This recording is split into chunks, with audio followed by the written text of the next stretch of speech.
Hey fellow freaksters, it's Tim from the Moratorium.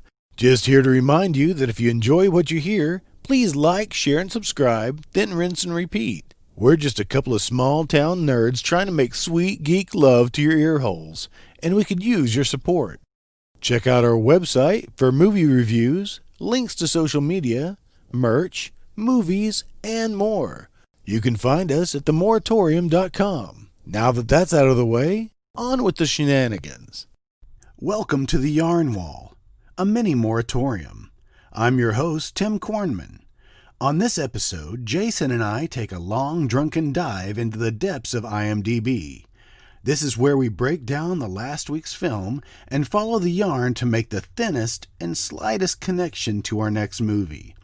It's kind of like a 6 Degrees of Kevin Bacon game with slurred speech and double vision, which can only explain the sudden jump into the middle of the thread of the conversation that is the Yarn Wall.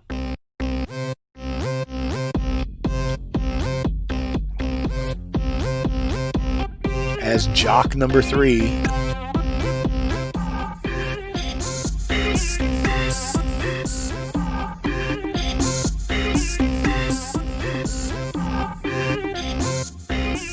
this family's been through it.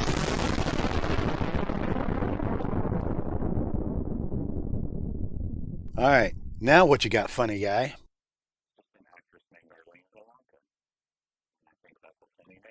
Arlene Galanta? Galanka. Did your cat walk across your keyboard and just started searching things? I can't find her. What about her? Arlene Galanka.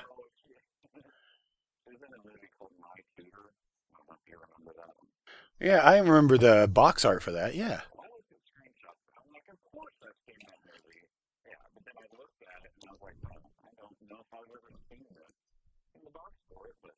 Mm-hmm.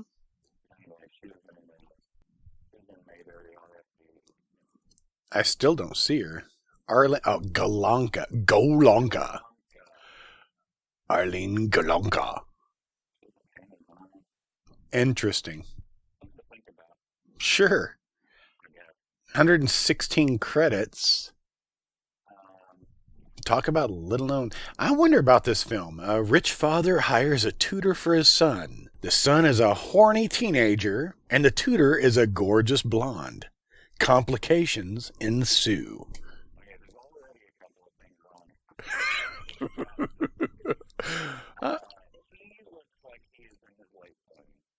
Mm-hmm.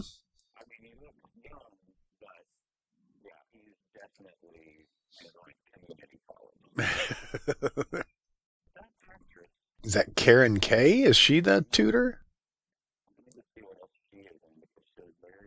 No, she was in Satan's Princess. Oh, Matt Houston, The Bikini Murders. Mm-hmm. Yeah, once. From the description of this movie, too, it would kind of give you the idea that he was in high school. But yeah, you're right. A tutor doesn't have to be just from, it could be from college, right? It looks like grade school.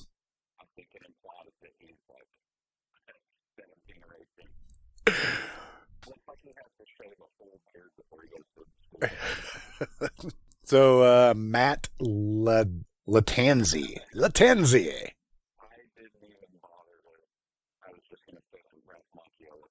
Mm-hmm.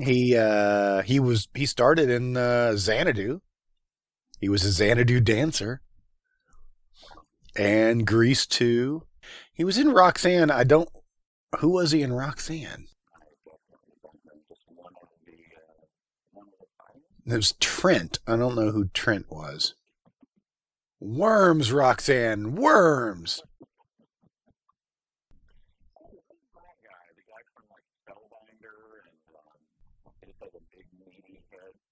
Rick Rossovich.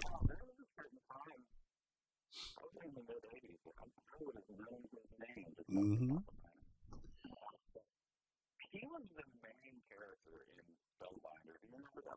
I don't remember the movie. I remember the box. The box was just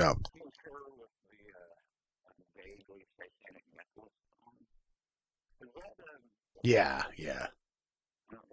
Kelly Preston? Yeah. Yeah. No, I don't, you're right. Vaguely satanic necklace. It kind of just looks like exactly or Prince's, you know.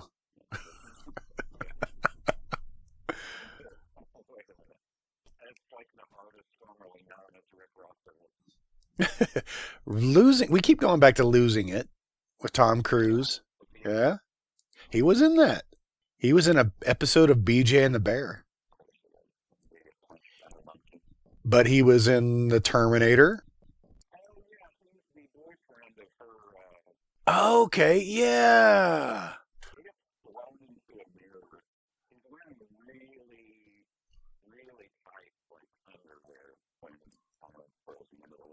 I really thought that that was Tommy Jarvis.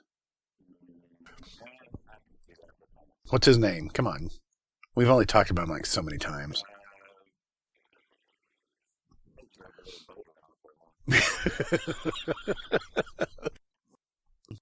We've talked about him because he was in Return of the Living Dead.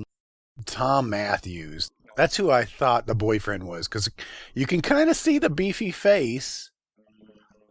And I just looked this up recently because I just watched that scene where the boyfriend got flung into the mirror, and I thought the same thing, and I was going to look it up and never did.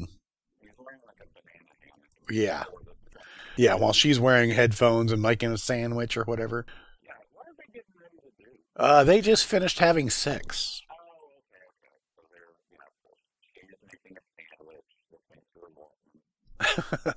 Doesn't realize her boyfriend's being killed by a Terminator in the other room. Yeah, right.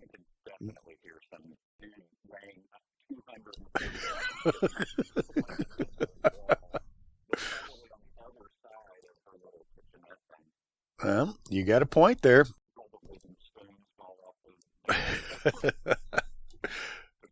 You know, when they said that rock and roll killed, maybe it's because it filled your ears with great sounding music.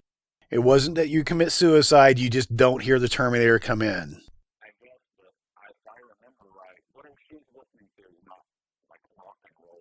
Right. It was, yeah. So, Rick Rossovich was also in Warning Sign. We talked about this the other day. Maybe. I just, this is a guy that I should have been looking at before. He plays such a good character in freaking Roxanne. I just thought he was a goofball.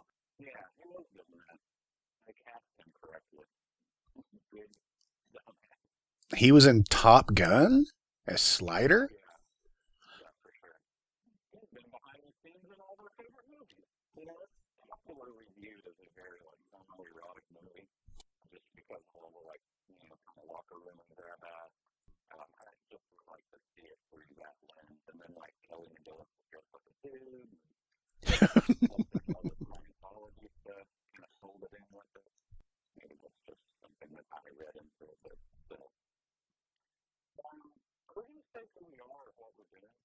Oh, I'm sorry. Yeah.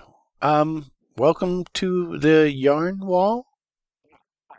I'm your host, Tim Cornman. Yeah, co-host,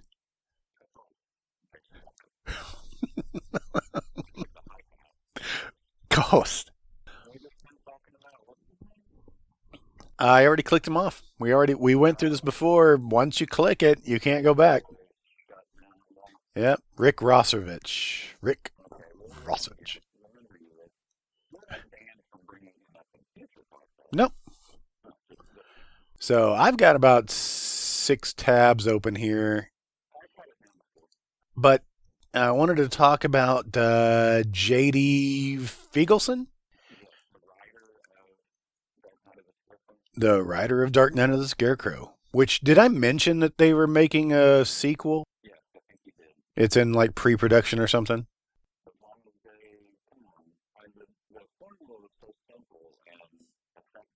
Yeah. You tell him, Steve Dave. There you go. Yeah, yeah. Boobs and blood. Just give me some boobs and give me some blood. I'll even take boobs with blood. Oh.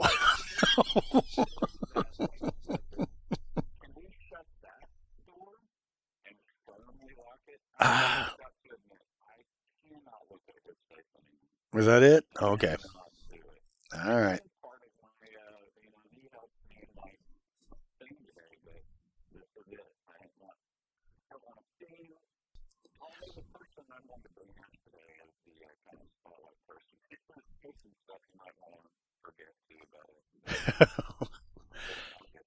J.D. Feigelson, I want to bring up, he wrote a movie called Horror High, 1973. And I'll get on to something else in just a second. I just got to read this. It's just kind of bizarre. A nerdy high school super whiz experiments with a chemical which will transform his guinea pig, Mr. Mumps, from a gentle pet into a ravenous monster. In a fit of rage against his tormentors at the high school, Vernon Potts goes on a killing spree, eliminating all those who ever picked on him. The gym coach, the high school jock, the creepy janitor, and his hated teacher, Mrs. Grindstaff. In the end, he gets the jock's girlfriend for himself, but his happiness is short-lived as the potion turns him into a monster hunted by the town's lame police lieutenant Bozeman. That's a lot. I got a problem with the way this reads because I was all in when I thought that the guinea pig was the ravenous monster that was killing high schoolers. I was in on that.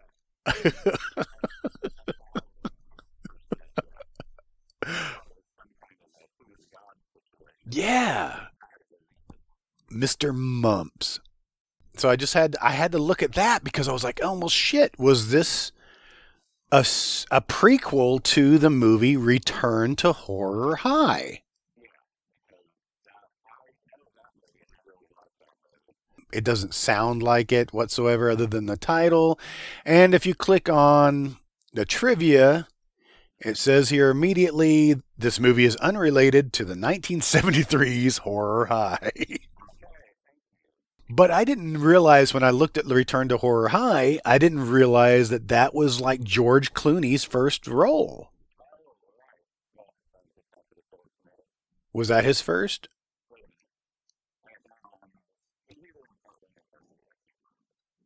But it says that, but it's still Return to Horror High was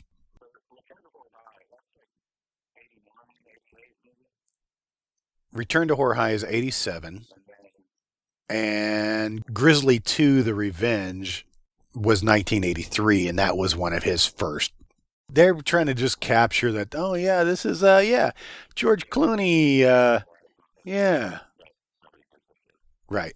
It says George Clooney's movie debut. Well, if I guess you don't call the other movies movies then, right?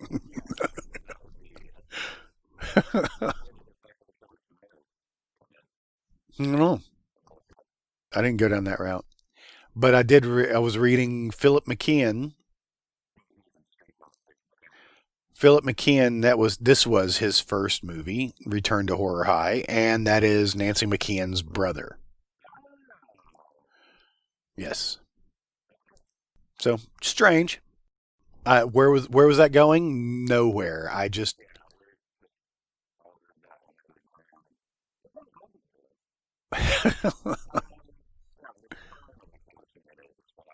okay.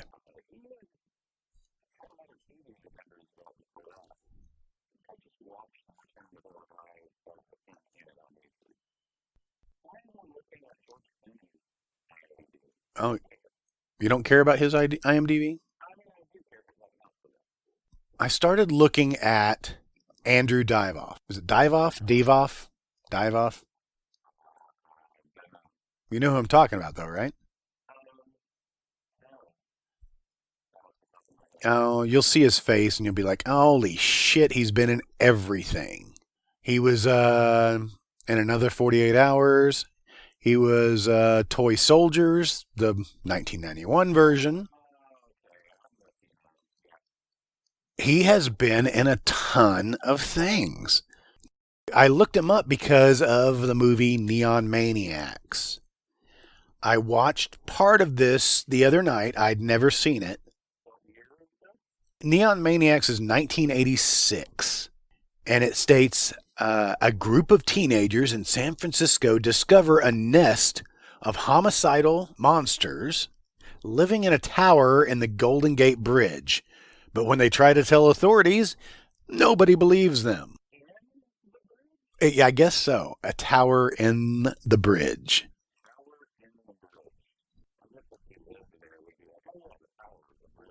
Yeah. And it's interesting. Neon Maniacs. They kill the monsters or the whatever they want to call them. What do they call them? Homicidal monsters, which are just people in masks, right? Yeah, they kill them with water. Yeah, it melts them. I'm like, well, that seemed kind of easy. Yeah.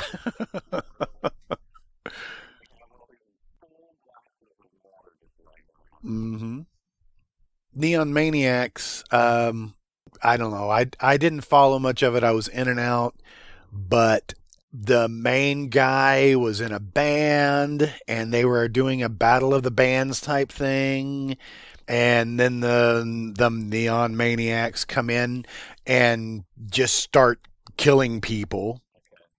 But it's during Halloween, so everybody was wearing masks, so nobody could tell who was the monsters and who were the real people. And when everything goes amok, the camera stays on the crowd, the dance crowd, right in front of this band. And these people are basically just running around in circles in front of the camera. Just randomly, they're not running towards an exit. They're just running back and forth across the camera. Yeah, like,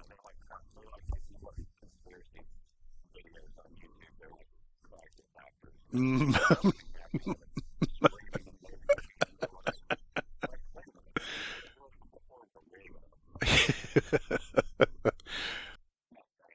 You watch the conspiracy videos on. Eh.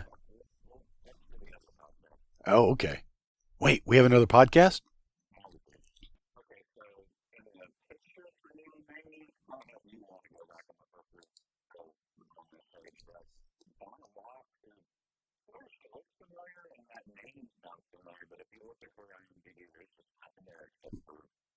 Yeah.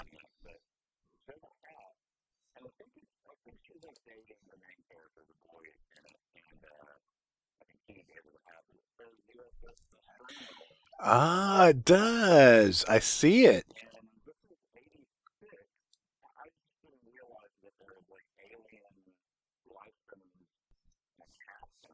hmm I would totally love one of those hats. There's a picture of one of the cops on a BMX bicycle. Oh, yeah. That's a. No, because he's right next to one of his cars. Yeah.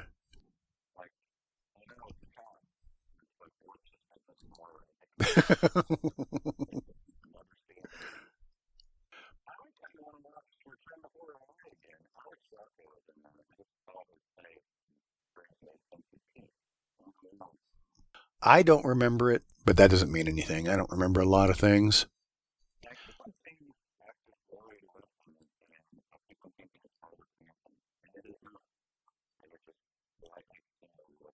Hmm. So Andrew Divoff was not my deep dive actor. It was going to be. I was looking at his stuff. It's pretty interesting. He's from Venezuela. Yeah. Ooh. Best known for the Wishmaster on the Wishmaster films. Right.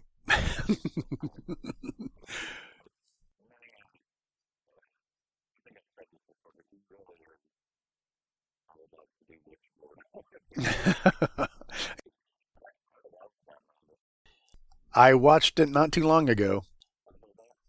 Mm, mm,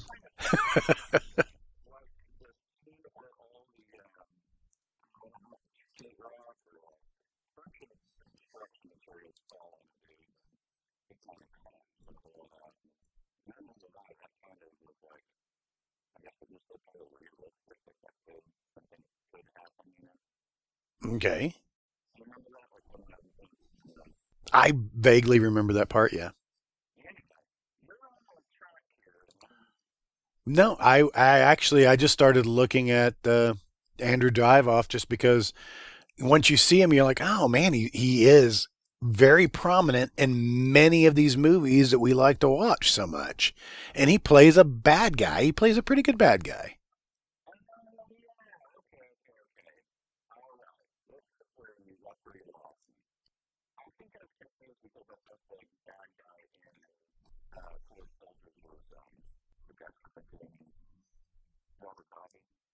Right, right. They kind of look alike.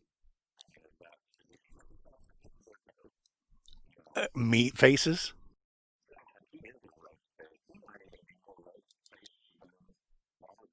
Hmm. Can you prove that they're the same person?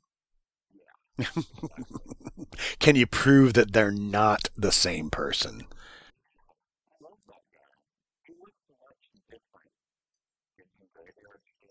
Actually, I read that he married one of the girls from Graveyard Shift. Yeah, yeah. No, the girls. The girls. He was married to somebody.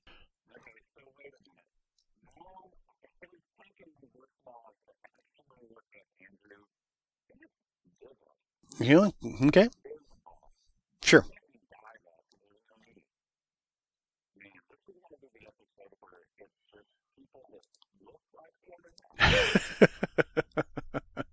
Oh, he was in Mac and Me on purpose. Well, Andrew Divoff, whatever. He was in Extra 3. Yeah. Captain Fetterman. Yeah. Yeah, it was 1995. Marines traveled to a desert island to defuse bombs, only to be terrorized by an alien.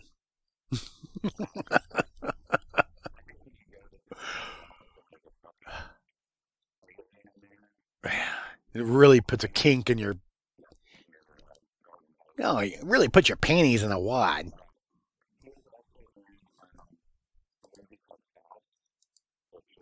Hmm. Yeah, I remember that. Yeah.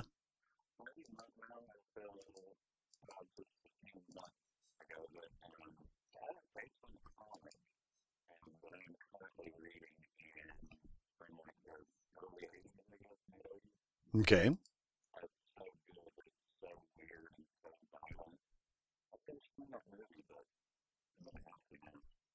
Interesting. Robert Culp is in Extra 3.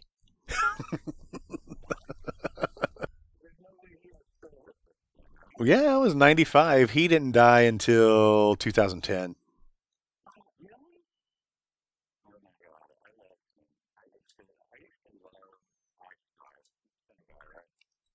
Yes. And then he was Greatest American Hero. Yeah, maybe. Anyway, way off topic. That's just the stuff that I was looking at this week.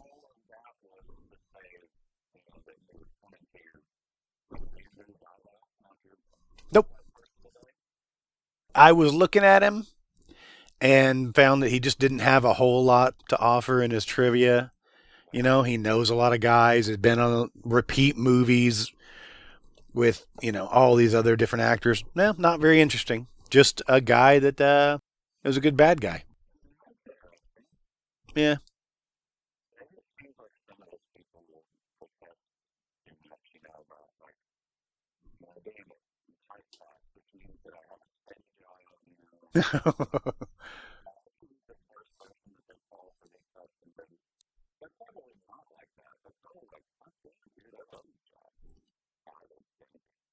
Andrew was also in Oblivion. And was he not playing the this is a lizard guy who's wearing an eye patch. In his IMDb picture, he's also wearing an eye patch. Is he just not just typecast as a bad guy? You got to make sure that he has one eye.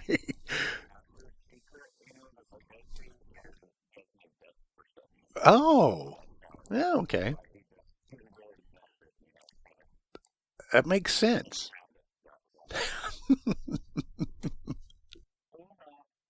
If you remember the movie Clean Slate, Clean Slate was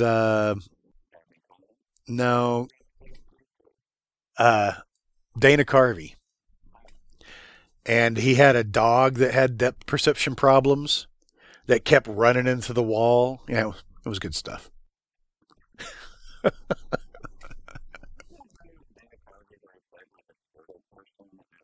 Right.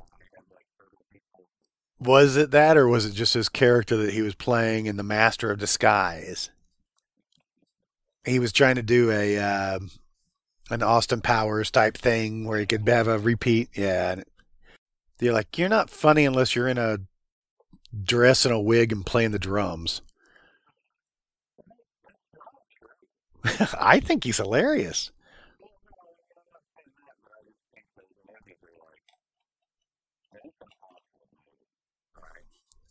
You mean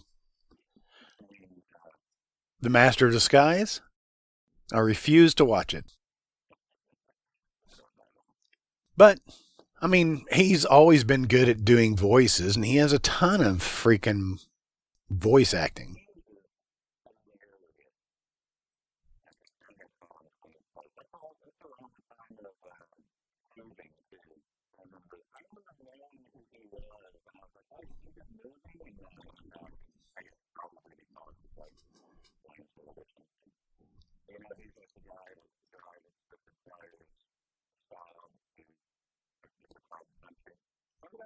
I remember that movie.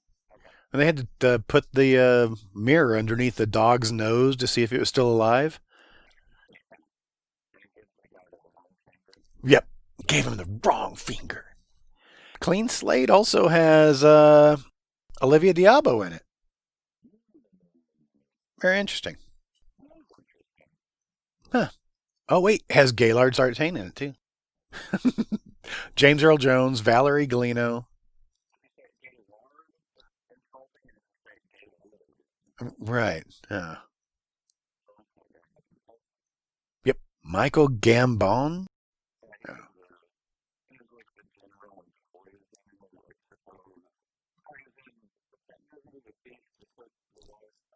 yeah. The cook, the thief, the wife, and her lover. And we're talking about Gambon, right? He was Dumbledore. You don't know your Potter?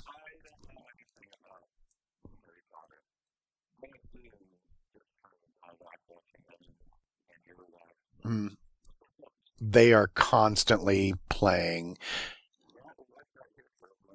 Oh, here we go. The Beast Must Die. I remember seeing this freaking box art. Yeah, exactly. Eight people have been invited to an island estate for the weekend. One of them is a werewolf. Can you guess which one? Peter Cushing, of course. There. Peter Cushing's in it, so yeah, he's got to be the werewolf. Ah. Nah, he would be the werewolf killer. No? The beast must die? Oh. I was getting kind of excited about it.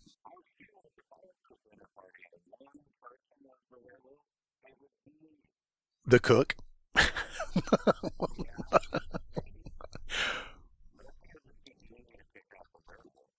Yeah. It's all the hair, right?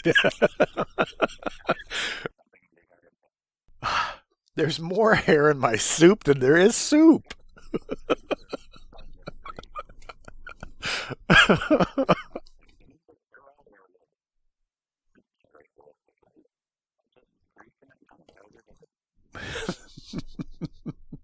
Anyway, all right. You about ready to get started with the shenanigans? All right. Oh, you want me to go first? Ah, hell, I don't know. My person, my deep dive is sorry. She hasn't been in a lot of movies, but I'm looking at Amy Irving. What do you think? Why is that funny? Is that your person? Okay. That would be just too weird. I was looking her up because we talked about The Fury. All right. We mentioned that briefly in one of our episodes, and I wanted to look at it again because it's something I want to see. And The Fury has Charles Durning in it. So now you see where I was running with this. Kirk Douglas, John Cassavetes, Charles Durning, Andrew Stevens. I thought that was somebody else. The Fury. Anyway, The Fury reads, a former CIA agent uses his talents of a young psychic to help retrieve his telekinetic son from terrorists who want to use his mental powers for evil.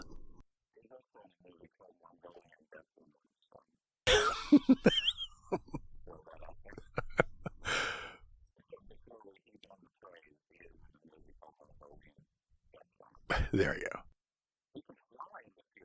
Can he?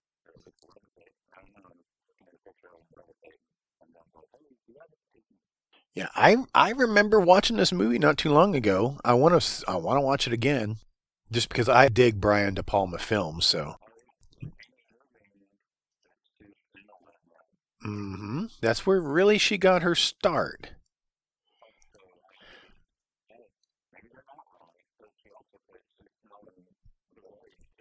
Exactly.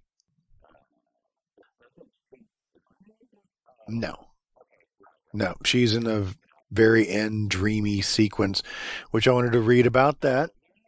Yeah, yeah, exactly. But on IMDb also says something about here. In the scene in Carrie where the character Sue Snell is walking along the footpath to put flowers on Carrie's burnt house in the dream sequence, right? De Palma wanted Amy to walk backwards in the shot in order to make it look more dreamy. That explains why a car in the background appears to be driving in reverse and birds are flying backwards. Never. I can't wait to watch it now. Very funny. In 1965, she appeared in a play as a walk on opposite Stacy Keach. All coming back around. And probably most famous, she was married to Steven Spielberg from 1985 to 1989.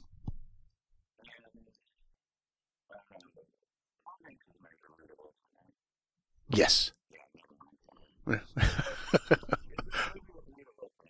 Oh, okay. You mean Tom Hanks from The Burbs? Oh, yeah.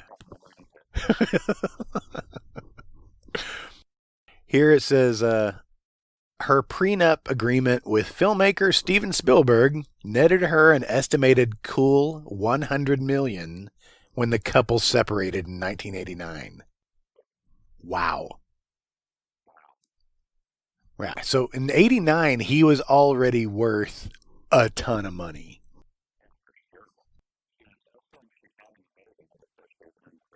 Hmm. I haven't brought it up in at least one episode. Let's see. She was originally going to play Marion Ravenwood in Raiders of the Lost Ark, but split from her director boyfriend at the time, Steven Spielberg, who was responsible for the film. The two later got together again around 1984. Amy Irving and Willie Nilsson. Amy Irving and Willie Nilsson started a relationship on the set of Honeysuckle Rose, despite his marriage. However, Irving later left Nelson for Steven Spielberg. She traded up. Yeah, that was a big wow because I was like 1980, she was 27. In 1980, he was 47. He was 20 years older than she is. Interesting.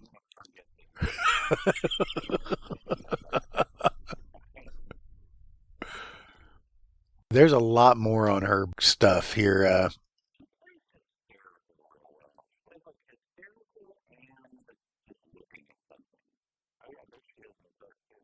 She's played several roles with Priscilla Pointer, which is her real life mother.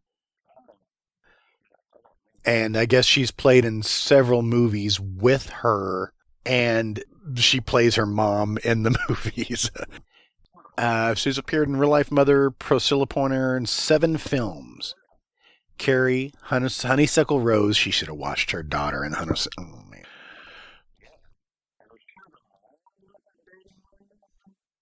I had forgotten she was in Mickey and Maude. Dudley Moore. I enjoyed that. That was a lot of fun. I didn't realize, too, that was also a Blake Edwards film. Of course it was. Mm-hmm. No, don't know that.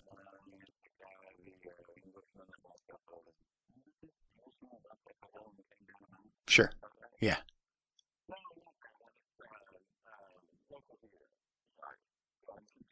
So, she hasn't done a hell of a lot lately, but she was worth a lot of money because she got that prenup. So,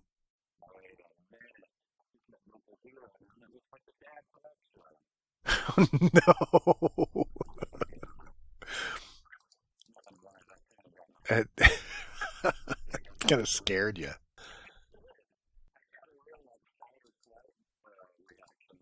She was turned down for a couple of things here. She desperately wanted to play the role of Lydia Maxwell in Inner Space, but she lost the role to Meg Ryan. And at the time, she was still married to Steven Spielberg. So,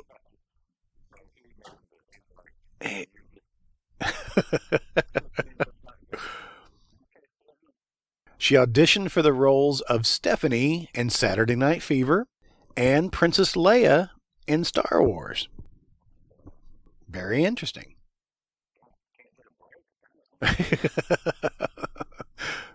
She credits Piper Laurie and a bunch of stuff for taking her under her wing and becoming her mentor. Piper Laurie was the Fury, right? Oh, okay, you're right. Okay, yeah.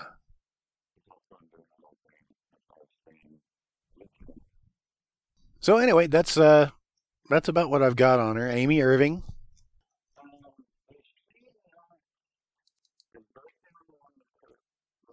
Right. Yes. We talked about her before because I watched that one just recently. Yes.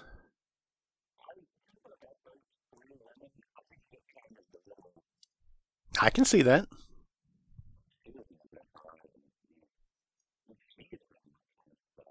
Just looking at the director here, Jonathan Mostow, who directed, who wrote and directed Breakdown. Yeah, he wrote and directed U571. Yeah, which, there's been a ton of sub movies. That one was probably one of the better ones because it had Matthew McConaughey, Bill Paxton, Harvey Keitel, Bon Jovi, David Keith, Jack Noseworthy, John Bon Jovi. No, no, no. There's been plenty. Just that one's a pretty notable one. But I guess if you can play on the um, claustrophobic aspect. Now, I bring this up because I watched The Descent again, and that movie always gave me very claustrophobic feels. It made me never want to go into a cave. Don't care for Splunk. So I watched that just recently. It's a pretty good movie. Part two, I need to see that again, but I know it just follows up directly from part one. I mean, it's like she runs out and goes right back in.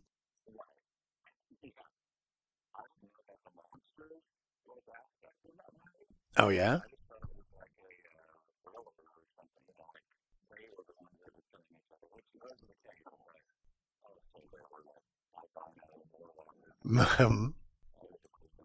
I'm sorry. Scrolling through John Bon Jovi, clicking him up. Click.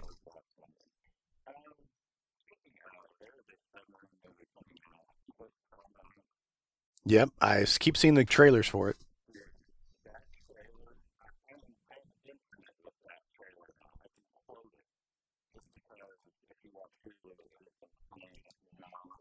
Nonstop.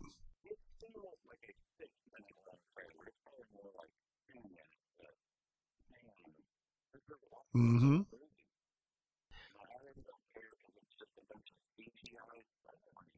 Yeah. So take me down some of your yarn, or take me to your leader. One guy. I was looking up Robert F. Lyons, who played Skeeter in Dark Knight of the Scarecrow. All right, he's been around for a while.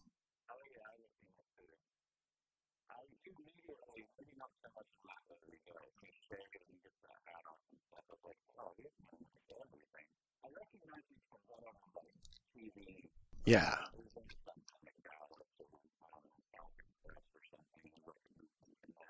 See, he did Quincy, Fantasy Island.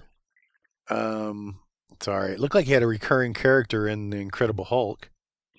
Ooh, LQ Jones was in an episode of Incredible Hulk.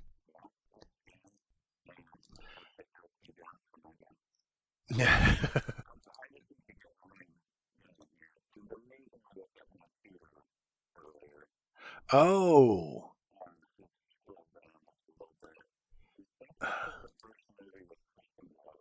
uh huh. Because I saw him in there, and I thought about mentioning him, and I guess yep, I knew better.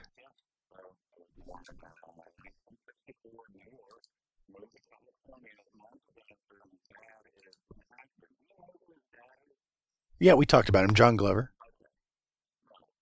No, Bruce Glover. Sorry.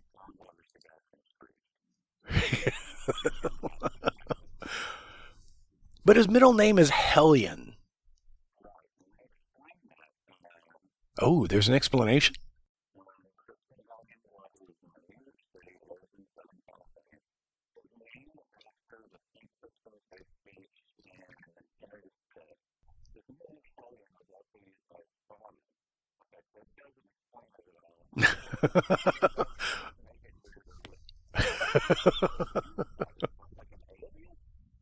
Hmm.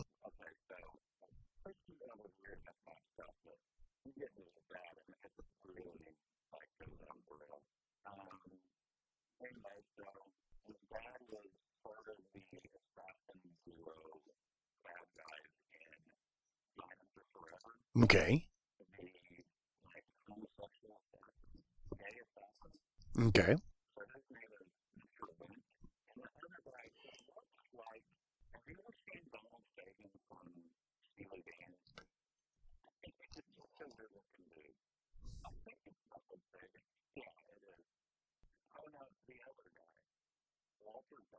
You're saying Donald Fagen is not weird looking?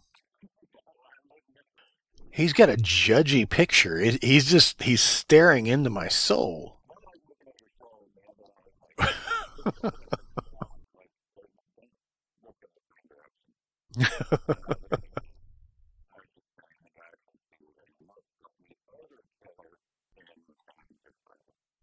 Okay.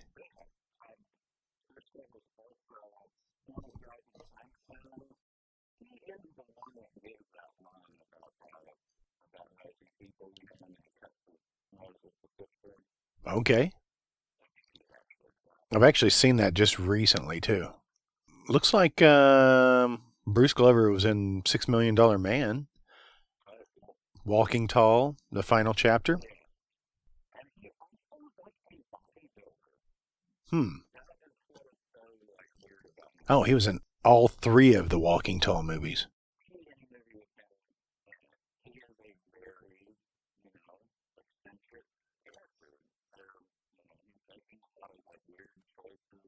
Hmm. So you think that's where Crispin got it? Yeah.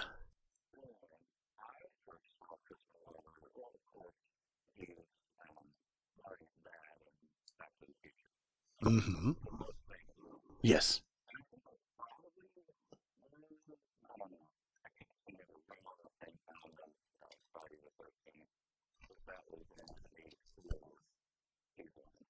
He was the dead fuck.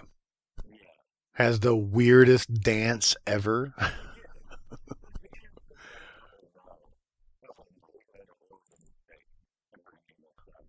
It had to be a different song. It is famously made fun of. but so My Tutor was his first film. Yeah, he did some TV stuff before that, TV movies.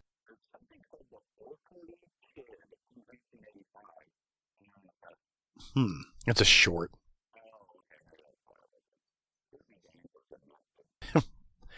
But I remember him also from The River's Edge because we talk about that plenty because there's that has everybody in it.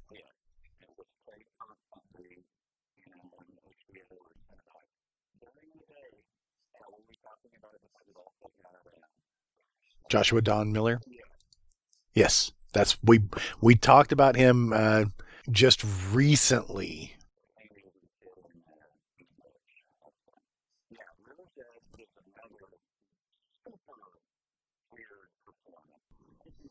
He was pretty off in that, wasn't he?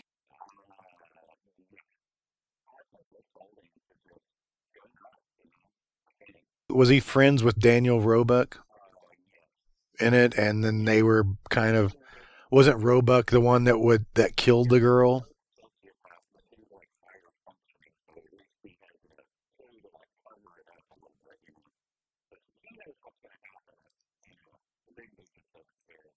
That was Daniel Roebuck's third film. He's got 241 credits.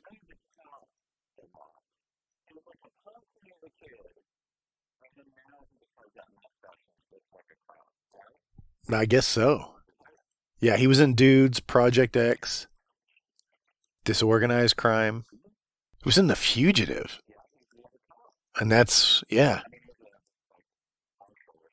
Yeah, because he comes back in U.S. Marshals with, yeah, as a marshal. Yeah. Oh my God, he's a hearse driver in Bubba Hotep.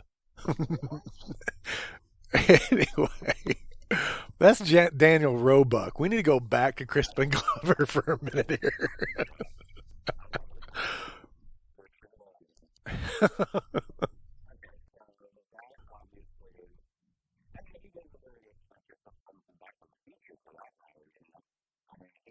Hmm.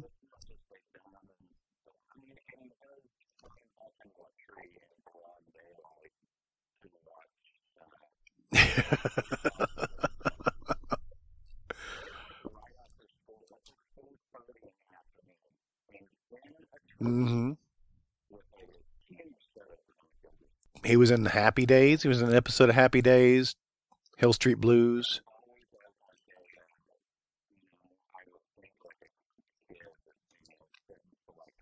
Hmm.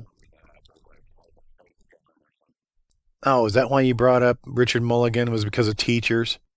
I saw that at the theater. I swear I did. Yeah. Oh, Ralph Macchio. Jeez. Hmm. I mean, doesn't Joe Beth just strip naked and walk down the hall? Yeah.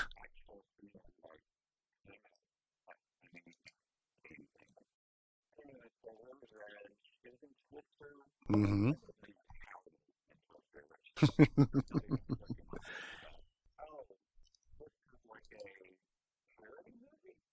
What, Twister?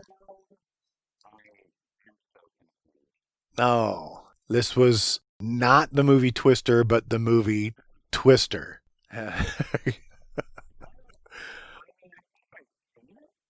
Why?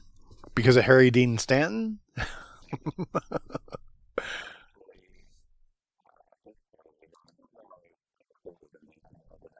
No, no. So Crispin Glover played Andy Warhol in The Doors.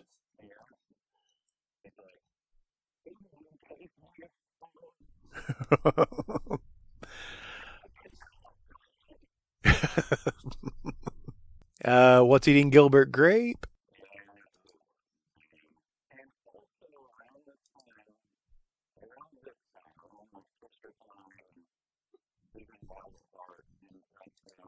Hmm. Okay.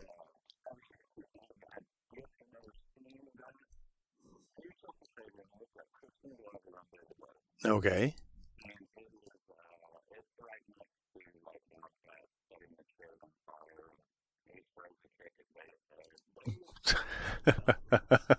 Wow.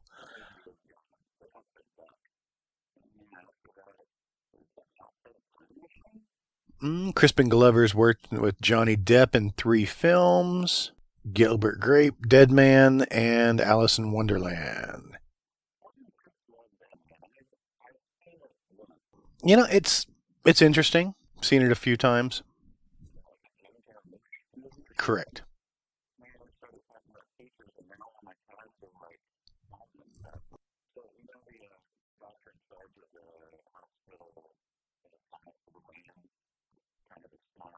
Yes, yes.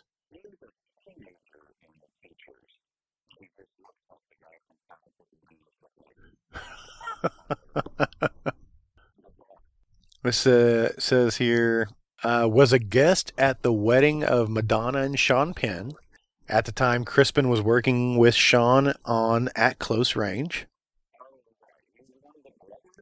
Maybe, I don't know. At the wedding, Crispin met Andy Warhol, who he played 4.5 years later on The Doors. So, interesting. He is 3 years younger than Michael J. Fox, who played his son in Back to the Future,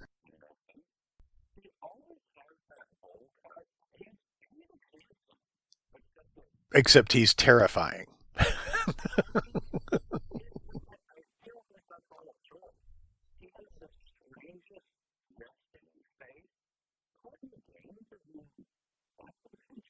Hmm. Has he never been married? I don't see that. Yes, actually, I saw that at the theater. It's another creepy movie that, he just kind of fit in perfectly. He's only been in 69 movies. Yeah.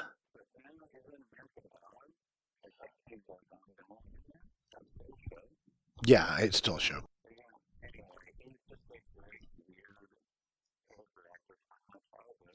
And that's quite all right.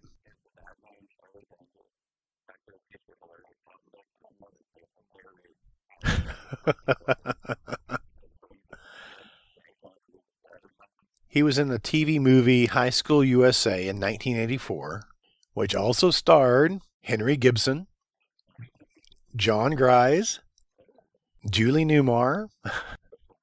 Very interesting. Barbara Billingsley. Who was Crystal Bernard?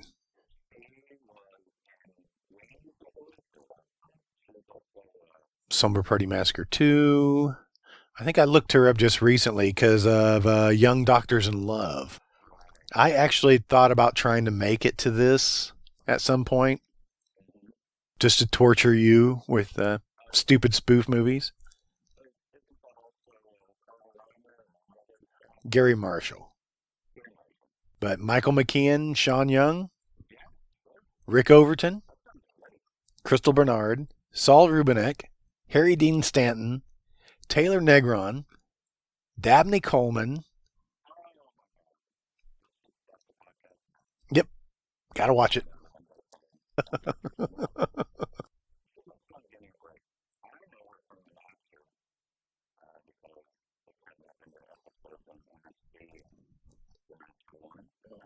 Mm-hmm. Crispin Glover to Crystal Bernard. That was from High School USA. Yeah, that's what that was. John Grise actually just showed up in a new series that my wife was watching for some weird reason called Dream Corp. It's Dream Corp LLC. And he's bizarre in it. He's just kind of crazy.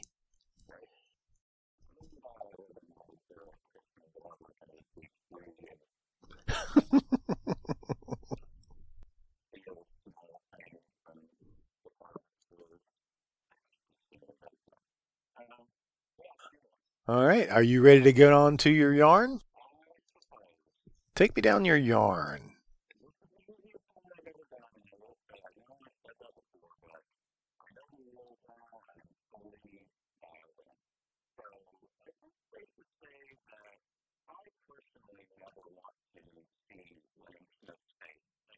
Right. But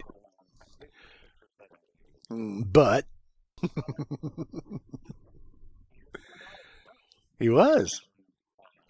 Oh, I didn't. He did. He played several voices in King of the Hill. Nate Hashaway and Charlie Fortner. Oh, that just totally ruined that for you, huh?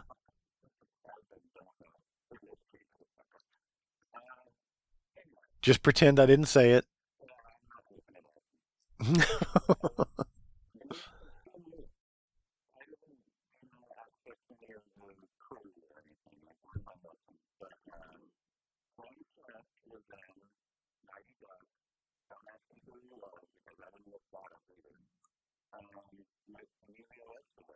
Okay. Hold on a second here. He was a coach.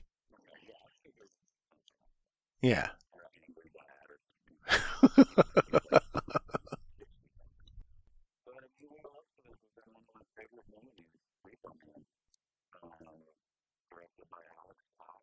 Mm-hmm. Yes, it does.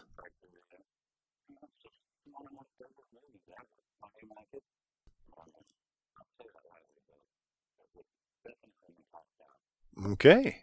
So we're going to Repo Man?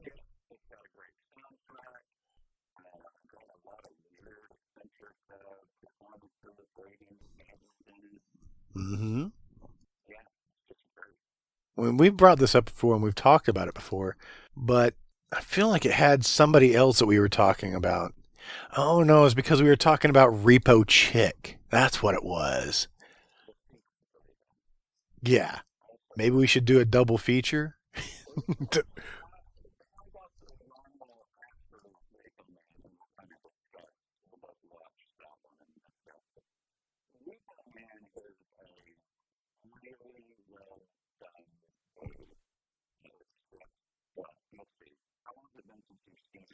Mm, 10 years easy. Read it off for me.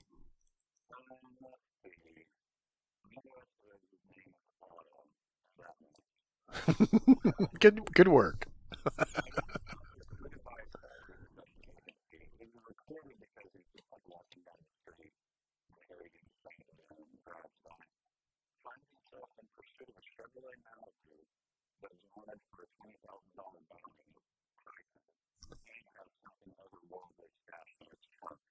Okay.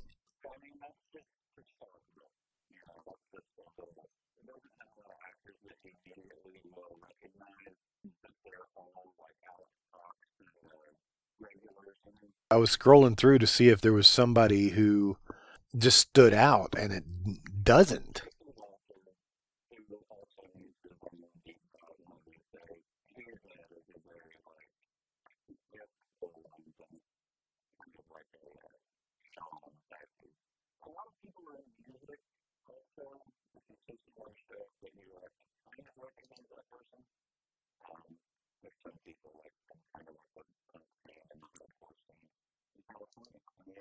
Okay, I'm looking here. You can watch it on YouTube, kind of. Uh, okay. I say kind of because somebody's got it playing in a small window. Well, it's in a small window. Around it has a silly moving background that says, if you like my channel, please subscribe. Yeah, throughout the entire movie. I just want to punch somebody now. If you're going to get around to try to watch Repo Man, you're going to get this TV show.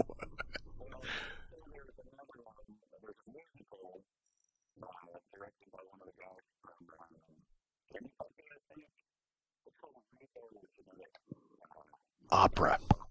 Yes.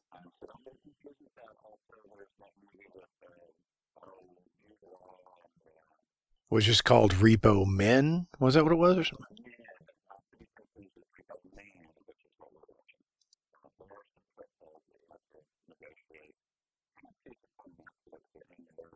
Yeah, you're right about that Repo Men, which I watched that and not didn't really care. But that was a direct takeoff of, I think, Repo the Genetic Opera. It's the same type of movie. I did not care for Repo the Genetic Opera. I'm going to say it right there. Hmm.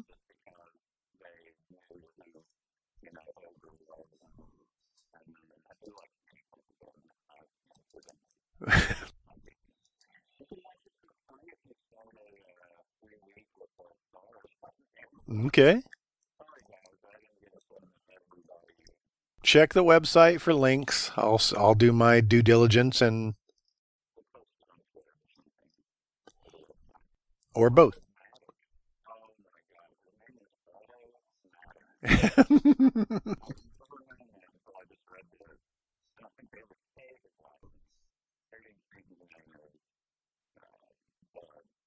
What else was Alex Cox known for? Yes. Chloe Webb? Nancy. Spungen. Yeah. She's in Twins. Yeah, I know her. Yeah. Yeah.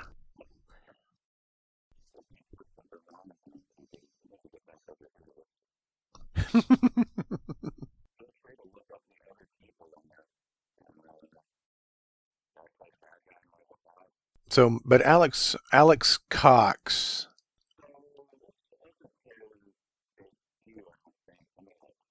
yeah, that was his first feature film, and he wrote it as well. Oh, he wrote Sid and Nancy as well. Hmm.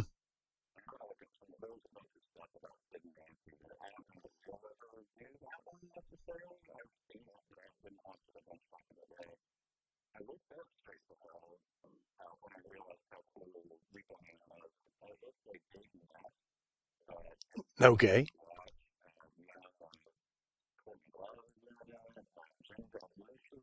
What is this? Straight to Hell? There's Straight to Hell and Straight to Hell Returns. Dick Rude.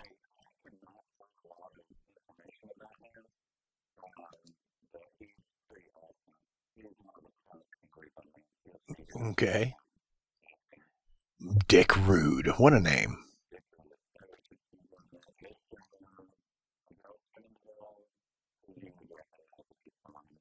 Name sounds familiar.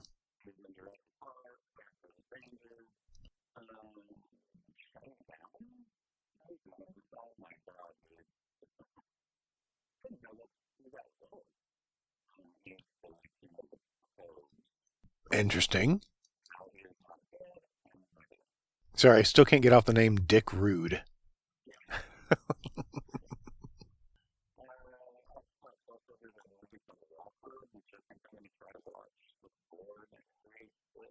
What could that be about?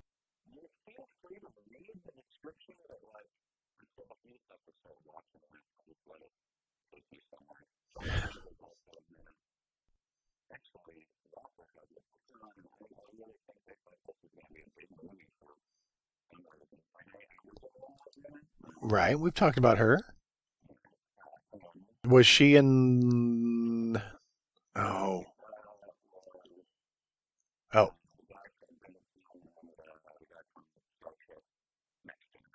that's it. Who was I trying to think of? The girl that was in that one movie. Yeah.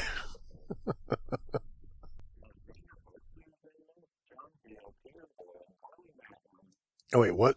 Tell me what movie we're talking about again. Oh, I see it now. 1987. An unconventional retelling of the life of William Walker, a 19th century mercenary leader who became the president of Nicaragua.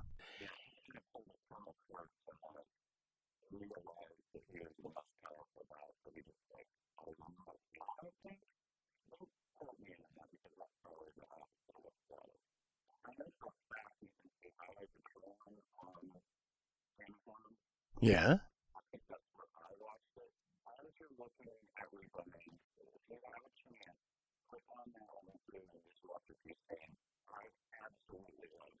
Really?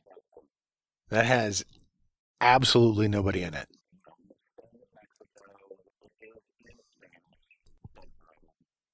Okay, it's an episodic look at a young man's life in Mexico National Highway Patrol. We follow Pedro Rojas from cadet training to his rookie assignment on the northern border area.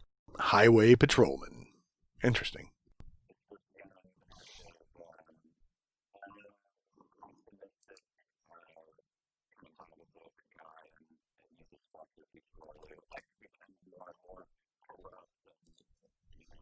Is this a take on some of the 70s movies? Is this because it was made in 91. That's why I was curious. Yeah. No, that's why I was wondering was it supposed to look like maybe? Yeah.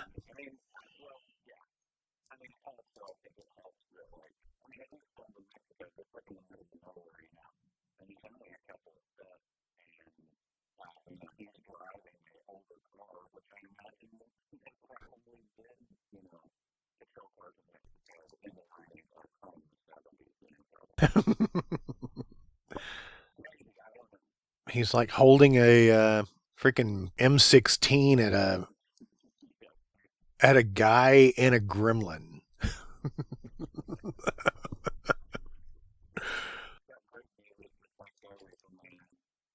Interesting.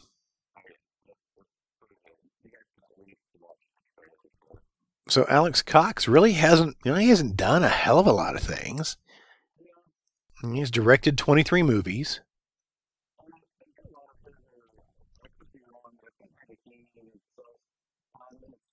Maybe.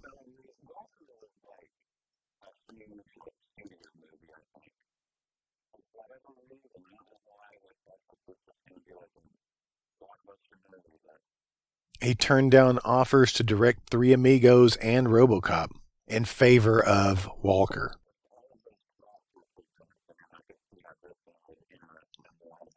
Mm-hmm. No.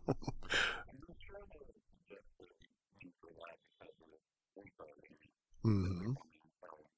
He was asked to direct The Running Man, but the failure of Walker prevented this from happening. Man.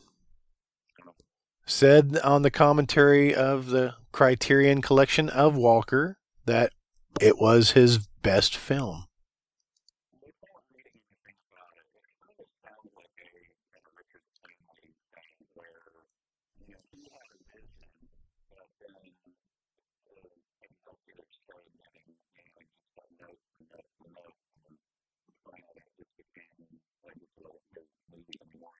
Gotcha. Mm.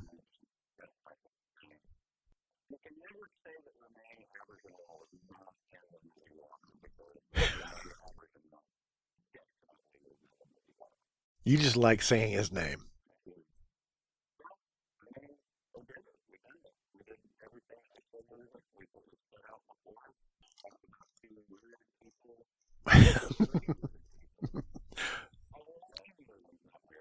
I had to dive off on my dive off.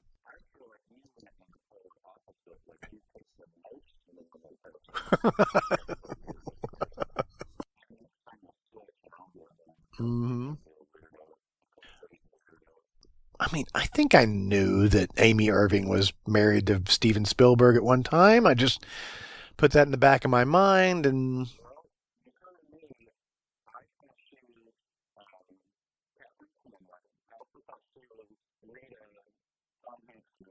Rita Wilson.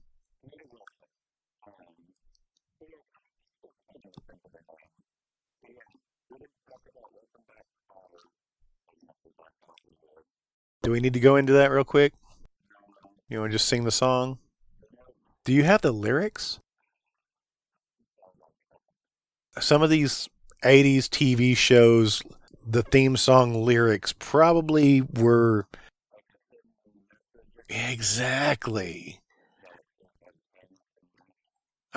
We talk about that on Three's Company. That was a seemed like a very provocative freaking song.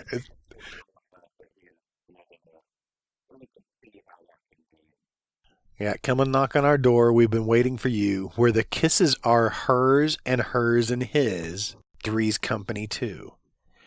Come and dance on our floor. Take a step that is new. Weave a lovable space that needs your face. We have a lovable space that needs your face. I don't know. You'll see that life is a ball again. Laughter is calling for you.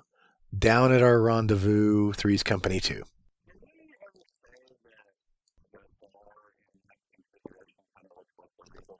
You did say that. All right. Is there anything else you want to say about Dark Knight of the Scarecrow? I feel like we've totally glossed over the fact that we watched a movie last week.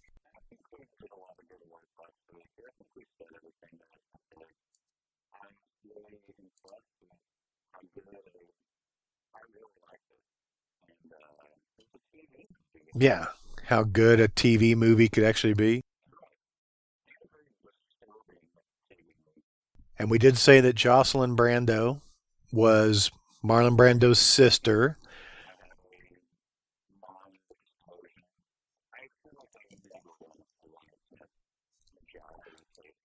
I have a feeling we're going to see him again, though. We will. You will. Let me be the first to say fried chicken.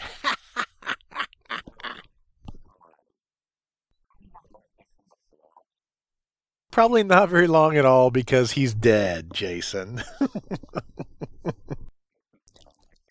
Oh, you were going to say he's flossing with worms? Oh. All right. Well, let's wrap this up then.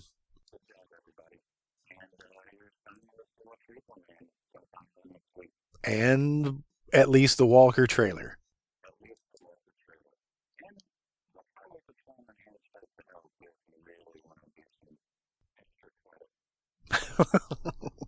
We'll have a lot to talk about. Oh, bye bye. Hey, so I didn't read A Straight to Hell.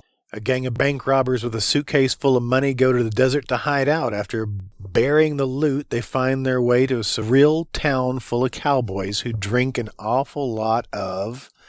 Shouldn't have cut me off like that. A lot of coffee. The townspeople are hostile to the outsiders at first, but seem to accept them once they've killed a couple of people.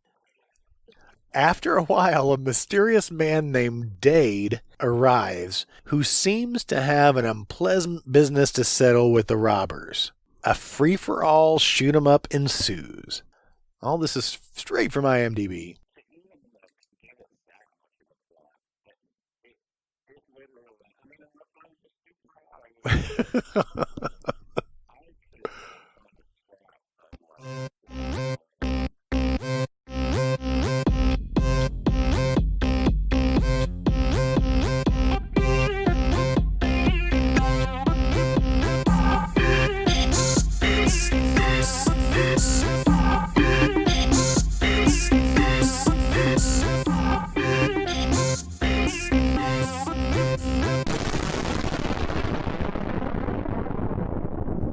You've been listening to The Yarn Wall, an MT Cornfield production. Tune in next week for the 1984 punk crime action comedy Repo Man. You can watch it for free, kind of, on YouTube, or catch it on the Starz Network or Amazon Prime for $3.99. Check out our website for everything Moratorium, including movie links, movie reviews, merch, and more. Again, please like, share, and subscribe, then rinse and repeat. We appreciate your support. If you have any movie suggestions or just want to tell us how much we really suck, you can contact us at moviemoratorium@gmail.com. Thanks for listening, and long live VHS.